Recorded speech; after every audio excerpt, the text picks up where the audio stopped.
भट्टीसारखे हे खारे शेंगदाणे अगदी घरच्या घरी होऊ शकतात. त्यावर तुमचा विश्वास बसेल का? नाही ना?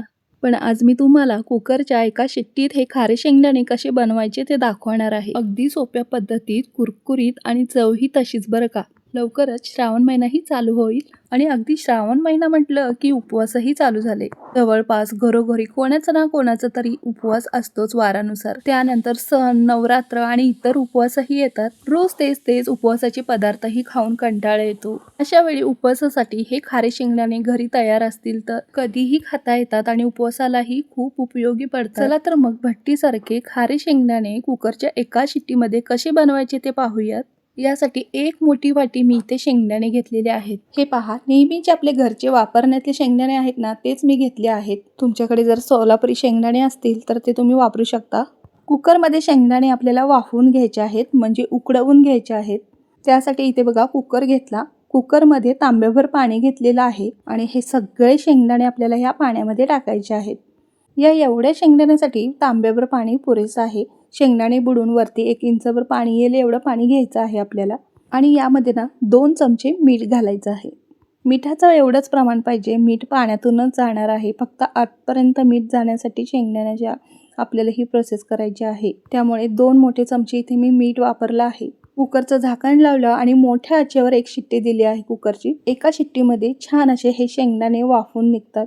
जास्त मऊ होईपर्यंत शेंगदाणे अजिबात शिजवायची गरज नाही. फक्त 1 शिट्टी आपल्याला द्यायची आहे. थोडीशी वाफ जाऊ दिली आणि कुकरचं झाकण काढलेलं आहे. बघू शकता तुम्ही सेम या पद्धतीने ना पातेल्यातही शेंगदाणे असे उकडवून घेऊ शकता.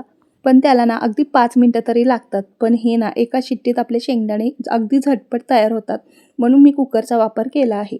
हे बघा, अशा पद्धतीने शेंगदाणे आपल्याला वाफवून घ्यायचे आहेत. शेंगदाण्याचं वरचं साल आहे ना, त्याला ना हलक्याशा सुरकुत्या पडल्या की समजायचे आपल्याला हवे तसे शेंगदाणे आपल्याला भेटलेले आहेत. जास्त मऊ आणि शिजवायची गरज नाही. कुकरमधलं सगळं पाणी काढून घेतलं आणि शेंगदाणे ना या जाळीमध्ये काढून घेतलेले आहेत. बघू शकता तुम्ही पूर्णपणे पाणी निथळून घेतलेलं आहे. एखादं सुती किंवा कॉटनचं कापड असेल किंवा किचनच्या अशा रुमालामध्येच तुम्ही हे सगळे शेंगदाणे पसरून ठेवू शकता 5-10 मिनिटं. फक्त 5-10 मिनिटं. जास्तीचा वेळ ठेवायची काहीही गरज नाही. फक्त ह्या शेंगदाण्याचा जो ओलसरपणा आहे ना, तो नाहीसा होईपर्यंत आपल्याला 5-10 मिनिटं ना ह्या कपड्यावर ठेवायचं आहे. हे असं सगळं व्यवस्थित पसरून 5-10 मिनिटं ठेवलं ना, पूर्णपणे पाणी त्याचं निथळून जातं आणि हे सगळे शेंगदाणे फक्त आपल्याला कोरडे होईपर्यंत सुकवून घ्यायचे आहेत. असे 5-10 मिनिटं मी असंच ठेवून दिलं आहे आणि त्याच्या पुढे आपल्याला काय करायचं ते मी सांगणारच आहे. त्याआधी तुम्ही मला सांगा, ही रेसिपी तुम्ही कोणत्या भागातून किंवा कोणत्या शहरातून, गावातून पाहताय? तुम्ही कधी याआधी प्रवासासाठी किंवा उपवासासाठी अशा पद्धतीने घरच्या घरी भट्टीसारखे शेंगदाणे कधी बनवलेत का? नसतील तर या पद्धतीने एकदा बनवूनच बघा. खात्री देऊन सांगते, एकदम परफेक्ट रेसिपी आहे. असो, आता तुम्हाला वाटेल आता शेंगदाणे बनवायचे भट्टीसारखे म्हणजे ढीगभर मीठ लागतं की काय? असं काहीही नाही बरं का. आपण अर्ध्या वाटीतही हे शेंगदाणे भाजू शकतो. ते कसे ते मी तुम्हाला दाखवणारच आहे. आता इथे मी तवा घेतलेला आहे बिड्याचा. हे घेतलेलं अर्धी वाटी मीठ आहे ना, ते सगळं व्यवस्थित ना गरम तव्यावरती पसरून घ्यायचं आहे. मीठ आधी थोडंसं गरम करून घेतलं म्हणजे शेंगदाणे भाजायला जास्तीचा वेळ लागणार नाही. अगदी सगळे शेंगदाणे आपल्याला भाजायचे नाही. 2 बॅचमध्ये अर्धा करून हे भाजायचं आहे. सुरुवातीला उकडलेल्या शेंगदाण्यापैकी 2 वाटी शेंगदाणे मी यामध्ये घातलेले आहे आणि ह्या सगळ्या मिठासोबत हे शेंगदाणे आपल्याला असं पसरून घ्यायचं आहे. आणि आता हे शेंगदाणे आपल्याला मिठासोबत सगळं व्यवस्थित मिक्स करून घ्यायचं आणि सतत परतवत ना हे शेंगदाणे आपल्याला भाजत राहायचं आहे मंद आचेवर. आता घरचंच मीठ हे मी वापरलं आहे. तुम्ही जर ना जाडं मीठ असतं ना मोठं, ते वापरलं तरी चालेल. शेंगदाणे बघा आपण उकडून घेतले आहेत आणि थोडासा ओलसरपणा असल्यामुळे त्याच्यावर मिठाचा एकसारखा थर बसतो. म्हणजे शेंगदाण्याच्या ओलसरपणामुळे मिठाचं पूर्णपणे कोटिंग त्याच्यावर बसतं. जसं शेंगदाणे कोरडे होत जातील ना, तसं हे लागलेलं सगळं मीठ ना वेगळं होतं. फक्त आपण मंद आचेवर भाजत राहायचं हलक्या हाताने आणि हे ना सुटत राहतं मीठ. हे सतत असं हलवत राहायचं. अगदी 5 ते 7 मिनिटं लागली आहेत. हे सगळं मीठ बघा जसे शेंगदाणे भाजले जात आहेत, कोरडे होत आहेत, तसं सुटू लागलं आहे त्याच्यापासून. पूर्णपणे शेंगदाण्याला मिठाचं जे कोटिंग बसलं आहे ना, ते पूर्णपणे निघून जातं. असं सतत हळूवारपणे आपण हे भाजत राहायचं आहे. 5 मिनिटं लागले आहेत मला या प्रोसेसला. पूर्णपणे ह्या मिठाच्या कोटिंगमध्ये शेंगदाणे भाजल्यामुळे मस्त अशी त्याला खारट चवही येते आणि आपल्याला शेंगदाण्यापासून मीठ वेगळं होईपर्यंत खरपूस असं मंद आचेवर भाजून घ्यायचं आहे. हळूहळू त्याचं मीठ बघा वेगळं होत चाललं आहे. शेंगदाणे आपण जसं भाजू तसं बघू शकता. अगदी 5 ते 7 मिनिटं हे शेंगदाणे आपण व्यवस्थित भाजून घेतले आहेत मंद आचेवर. एकदम कुरकुरीत खमंग असे शेंगदाणे आपले तयार झाले आहेत भट्टीसारखेच. त्याचा रंग, त्याची चव ही एक नंबर भट्टीप्रमाणेच येते.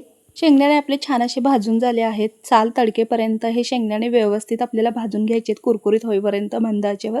हाताने बघू शकता तुम्ही सहज हे साल ना शेंगदाण्यापासून वेगळं होत आहे. एकदम कुरकुरीत झालं आहे. एखादा शेंगदाणे तुम्ही खाऊनही बघू शकता. त्यामुळे तुम्हाला नक्की समजायला मदत होईल की शेंगदाणे आपले व्यवस्थित भाजले आहेत की नाही ते. इथे बघा शेंगदाणे तर व्यवस्थित आपले भाजले गेले आहेत. तर आता आपण काय करायचं आहे, हे शेंगदाणे आपल्याला आता काढून घ्यायचे आहेत. हे बघा अशा पद्धतीने मीठ आपण शेंगदाण्यापासून वेगळं करून घेतलं आहे आणि हे सगळे व्यवस्थित शेंगदाणे एका आपण ताटामध्ये काढून घेतले आहेत. सुरुवातीला थोडे शेंगदाणे मी भाजून घेतले होते. आता थोडे शेंगदाणे आहेत ते मी परत भाजून घेणार आहे. त्याआधी आपण हे शेंगदाणे बाजूला काढून घेऊयात. सगळं मीठ असं वेगळं करून घ्यायचं आहे आणि त्याच गरम तव्यामध्ये गरम मिठामध्ये दुसरे राहिलेले शेंगदाणेही यामध्ये टाकले आणि हेही मी भाजून घेणार आहे सेम अशाच पद्धतीने. आणि असे उकडलेले शेंगदाणेही खायला खूप छान लागतात हा. मिठाच्या पाण्यातले हे उकडलेले शेंगदाणे अप्रतिम चवीला लागतात आणि शेंगदाण्याचे फायदे तर तुम्हाला माहितीच आहेत.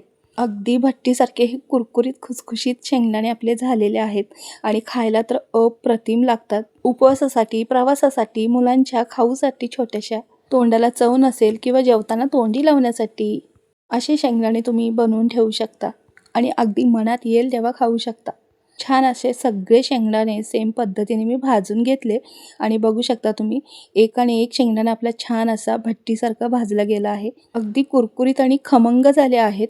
शेंगदाणे तर इतर वेळेला आपण खातोच, पण ना उपवासाला तर शेंगदाणे कुठलाही अगदी उपवास असला तरी चालतातच. आणि आता श्रावण महिन्यातच महिनाभर उपवास असतात. त्यानंतर नवरात्र, मार्गशीर्ष, अगदी वर्ष संपेपर्यंत उपवास.